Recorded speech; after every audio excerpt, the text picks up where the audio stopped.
Partout, des fissures. Vous avez des fissures. Là également, le béton qui se dégrade, qui tombe. Son état en inquiète plus d'un.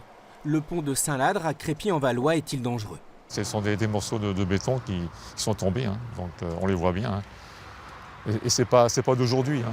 En béton armé, construit en 1929, il enjambe les voies ferrées pour relier le centre-ville à la zone industrielle. Chaque jour, plus de 800 camions l'empruntent. L'association Crépy Environnement tire la sonnette d'alarme. Ce qui m'inquiète également, c'est la circulation.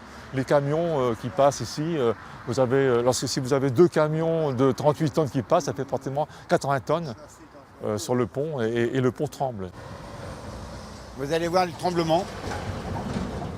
Voilà. Le drame survenu dans le nord de l'Italie est encore dans toutes les têtes. 43 morts. Au lendemain de l'effondrement du viaduc italien, le maire de Crépy-en-Valois contacte le conseil départemental co-gestionnaire avec la SNCF du pont délabré de Saint-Ladre. Il y a eu un crépi de posé pour éviter l'infiltration de l'eau et la rouille sur les ferrailles qui tiennent ce pont.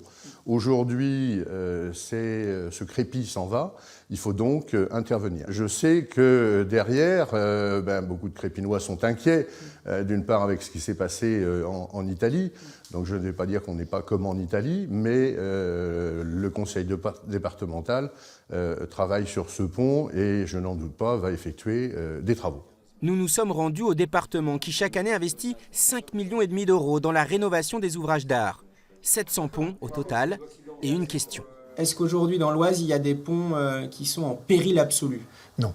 Non, il n'y a pas de pont en péril absolu. Ils sont tous surveillés. Il y a une petite partie, très petite partie des ponts qu'on surveille encore plus. C'est le cas du pont Saint-Ladre. S'il est réparable, c'est mieux. Hein, parce que d'abord, c'est plus rapide, il y a moins d'impact pour la circulation. S'il faut le démolir et le reconstruire, on le démolira et on le reconstruira. Au vu des résultats d'expertise, la décision sera prise avant la fin de l'année. Rappelons que dans l'Oise, il n'existe aucun viaduc du même type que celui de Gênes.